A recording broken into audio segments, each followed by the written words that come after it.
Thank you, friend. Shabbat Shalom. It is great to be back. Although I did come back to several feet of snow, and I gotta tell you, it is too early for that. Is it May yet? Friends, I'm sickened by the Jerusalem synagogue slaughter at the beginning of the week. The execution of the rabbis and prayer and other observers is unconscionable. And friends, this is not a continuation of the Ishmael-Isaac brother-to-brother problem or the Jacob-Esau rivalry. This is cold-blooded insanity. Zichronam livracha. May their memory be a blessing. On a more pleasant note, it was Bruce's birthday the other day, and I hope it was a great one. I'm only sorry I could not have been there to celebrate it with him. My memory keeps taking me back a few years when I showed up and we went to the Beatle photo exhibit. We also saw a movie which I forget we saw and now I forget the name of, but I am sure it was fantastic. Anyhow, it was just fantastic to see him. And, I think about him often, and it would have been great to have been there. It was also great hearing from and seeing my old friend Taliesin. I am so glad you get so much from these weekly shows, and yes, it was done just for you. And thank you, Leah and Adam, for coming to see me. You're a beautiful couple. You have a fantastic dog in Rigby. Love the name. I really enjoyed our brief time together, and you have chosen an amazing parsha to marry under. Acharei Mot Kedushim, the one that tells the people they are all holy, the legacy and oldest tradition that we all still carry within us. We're at that time of the year when people are starting to gear up for next week's holiday.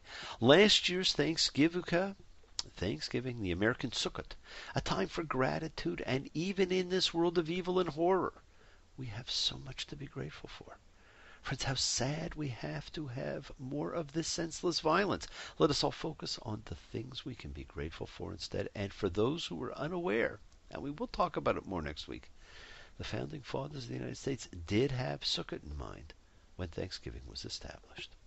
In this dirty old part of the city where the sun refused to shine, people tell me there ain't no use in trying. We gotta get out of this place if it's the last thing we ever do. We gotta get out of this place. Because, friends, there's a better life for me and you. Wow, I miss Eric Burden and the animals.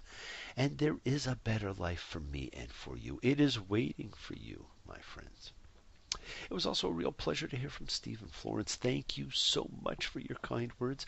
And friends, how great we feel when we hear from old friends, or new friends for that matter, because kind words go so far and can act like a wormhole, transporting the saddest state to one of joy and gratitude in a nanosecond. So please, greet everyone you know with kindness, and greet the stranger with kindness.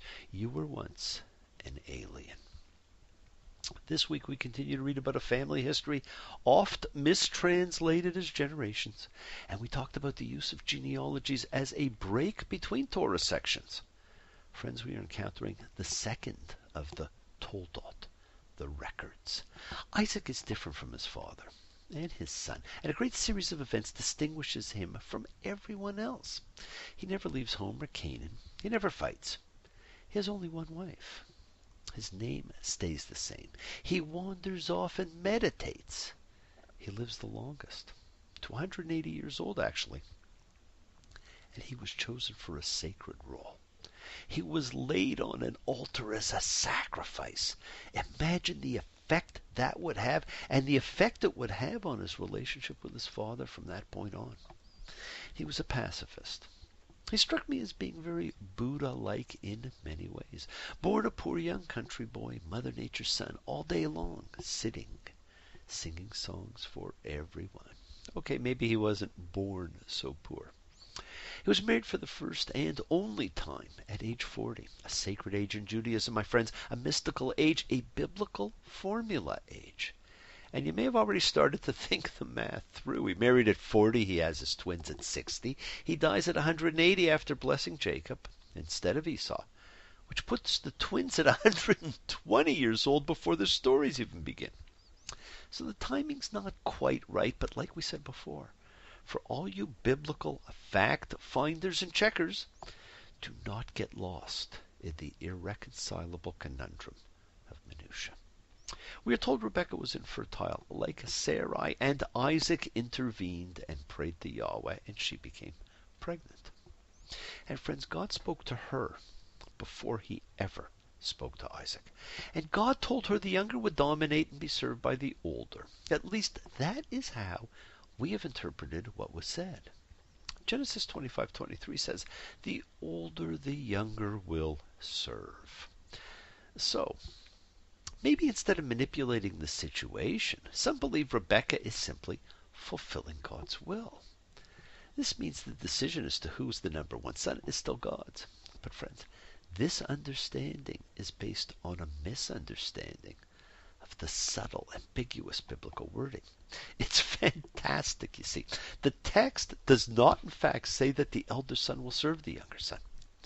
Because in biblical Hebrew, the subject may either precede or follow the verb, and the object may also either precede or follow the verb. And what that means in English is that sometimes it is impossible to tell which word in a biblical verse is the subject and which is the object, especially if the verse is in poetry. And like any great Greek tragedy, the oracle here is in poetry and can mean the elder will serve the younger, or the elder the younger will serve. And our biblical oracle of Delphi provides a prediction containing two opposite meanings, leaving the person who receives it, Rebecca, free to hear, consciously or subconsciously, whatever she wants to hear. It could be understood to mean that Jacob will serve Esau, or that Esau will serve Jacob. Perhaps Aeschylus and Sophocles were readers of the Torah. I will check with my good friend, the great scholar Martin, who will know. We are told first came Esau, all hairy and ruddy. You know, what a great word, ruddy.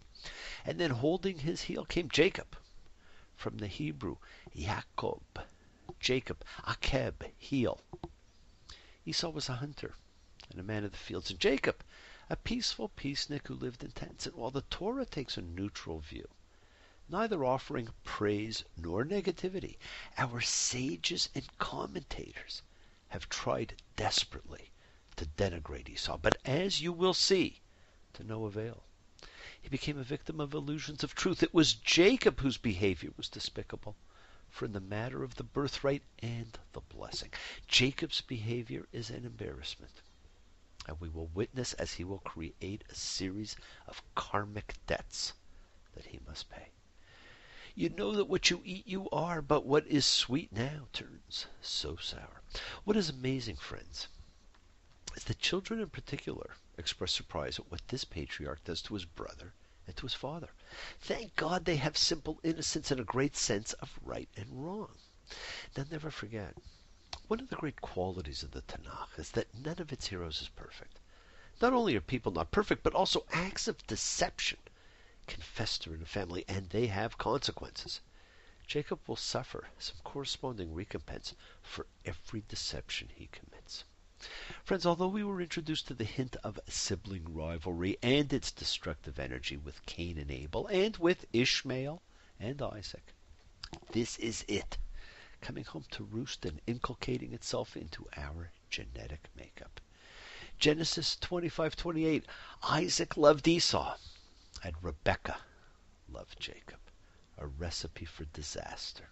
If this isn't the DNA of future problems, I don't know what is. Beware, parents. Try and love all your kids equally. They know. You knew. I'm reminded of the song Twins by Me3. We all have a part buried deep inside. Sometimes it's who we really are. Like taking the trip from Jekyll to Hyde, that hidden power nothing can bar. Everybody's got a twin inside. Everyone's a little split. Everybody's on an up and down ride. But no one seems to know where they fit. And one day Esau came back from a futile day of hunting and was hungry. And Jacob, seeing this, offered up a trade. Jacob gave bread and lentil stew to Esau in exchange for his birthright. Friends, this was quite significant in biblical times. A birthright guaranteed privilege, position, rights, and an order to things. It is the concept of firstborn and all that it entails. And pretty well everywhere outside of North America, it still has meaning. And friends, you will see this in the ramifications of it again and gain in the Torah. Now, once again, the Torah seems to be a little out of sequence. And there's the strange repetition story of famine. And God tells Isaac not to go to Egypt, and we see Isaac going to Abimelech, the Philistine king, who we saw Abraham go to. And there is a verbatim repeat of Abraham and Sarah's "she's my sister" scene, this time enacted with Isaac and Rebekah. And the people of the place asked about his wife, and he said, "She's my sister," because he was afraid to say "my wife, or else the people of the place will kill me for Rebekah because she's good looking." There are different thoughts about why this scene and story, which appears to be such a repetition, is here. And we could talk about it at another time. But do not let it take away from the essence of what this parsha is about, which is parenthood. Esau gets married at 40, and it would seem his choice of Judith the Hittite disturbed his parents. Wow, when does that ever happen? And because he finds out it is not what his parents wanted, he ultimately goes and gets another wife, his cousin, one of the daughters of Ishmael. But that too is another story. This strange section is a lead-in, my friends. It leads to Genesis 27:1, the blessing of Esau, the great deception.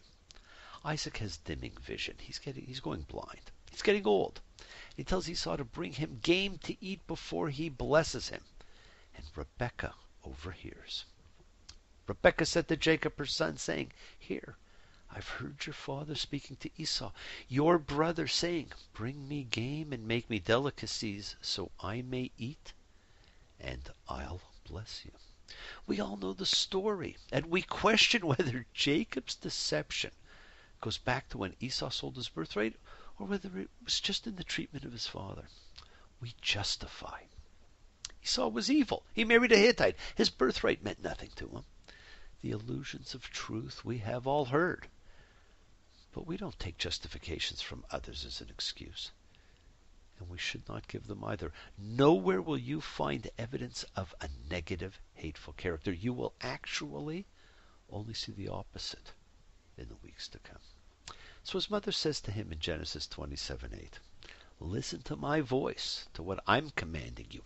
Go to the flock and take 2 good goat kids for me from there, and I'll make them the kind of delicacies that your father loves, and bring them to your father, and he'll eat, so he'll bless you before his death." Friends, when Julius Caesar came back from conquering Gaul and was camped at the Rubicon River, he fell into a very serious depression. After all, Alexander had conquered the world at the same age, and here was Caesar, forbidden from entering Rome with his army. He crossed the Rubicon, knowing full well that such a move would plunge Rome into civil war. And he said, "Alia jacta est," the die is cast. A phrase which still means that events have passed a point of no return, and that something inevitably has to happen. This instruction of Rebekah to Jacob was the biblical die is cast. And the entire history of Judaism, and perhaps its karma, was changed forever. Think of what you're about to witness, friends, and use your knowledge of what is to come and even what has been. And I'll remind you again of Rashi's suggestion to never lose sight of the whole for the parts. Some ancient commentators had pointed out that Jacob allowed himself to be influenced, perhaps to do something not his intention, by a woman, as did Adam, and it will lead to serious repercussions. He will ensure that he feels and smells like Esau, to perpetuate the deception on the blind Isaac. That in itself, this whole concept about blindness, the metaphor for our choices in life, and which we are ordered to ensure we protect people from. And do not forget, he will name his first 2 children for the 2 senses Isaac allowed himself to be deceived by: sight, Reuben, see a son, Reuben, and Shimon, meaning hear, sight and sound. He will be deceived by his uncle Laban, who readily accepted Rebekah's betrothal to Isaac and toiled for him for 14 years for wives and 20 years in all. And just as he took the birthright of the elder, he will pay for that when his wives go through a similar situation. He will live the rest of his life in fear. He fears getting caught in the deception, not because it is wrong, but because he is afraid he will be caught and cursed. Maybe my father will feel me, and I'll be like a trickster in his eyes, and I'll bring a curse on me and not a blessing. That's not the reason. And then he fears forever seeing Esau again, lest Esau seek retribution for what Jacob did. He fears his son's activities later because he feels they leave him at the mercy of others. An amazing chain of karmic debt. From the beginning, the father of the 12 tribes of Israel was motivated from fear. What determines and drives our motives, my friends? I love the glyph you often see for Pisces, the last age of formalized religion, which often showed two fish swimming in opposite directions tied together in the middle, depicting soul and personality, or spirit and earthliness, and which the Japanese Tao so often reminds me of, the balance in life. But friends, when it comes to us, we move towards something or away from it. We move towards what we think will bring us pleasure and away from what we perceive as painful or fearful. And we run from what we fear, or we hide from what we fear. And in both cases, our lives are robbed of the one thing that is irreplaceable: time. The sacredness of time cannot be underestimated in this book or in our lives. As you look back on your life, as you tell the story of your life, and please tell your family and your friends the story of your life. Don't make them use wheredoicomefrom.com down the road. What was your motivation? Were you motivated by fear? Did you move towards something or away from something? Were you fair? How did your parents treat you? How did you treat your kids? You know, it's never too late to change things. We see so many clues to our patriarch's perspective when we stop and when we read. When asked by Isaac how he fulfilled the request so fast, Jacob responded, "Because Yahweh, your God, made it happen for me." God is not his God yet. We will see further the conditions that he puts on God before accepting God as his. And we see how Isaac viewed things. And he said, "The voice is the voice of Jacob, and the hands are the hands of Esau." He didn't trust who he was with. The two senses, sight and sound, one he lost, one he ignored. And he didn't trust himself. And he did not recognize him because his hands were hairy like the hands of Esau, his brother. And he blessed him. Friends, he didn't recognize him, but he blessed him. Jacob wasn't Rich Little. He wasn't an impersonator. He put animal fur on his arm and on his neck to deceive his father. Why didn't Isaac trust his hearing or himself? He knew it was not Esau, but what does he do? He blesses him anyhow.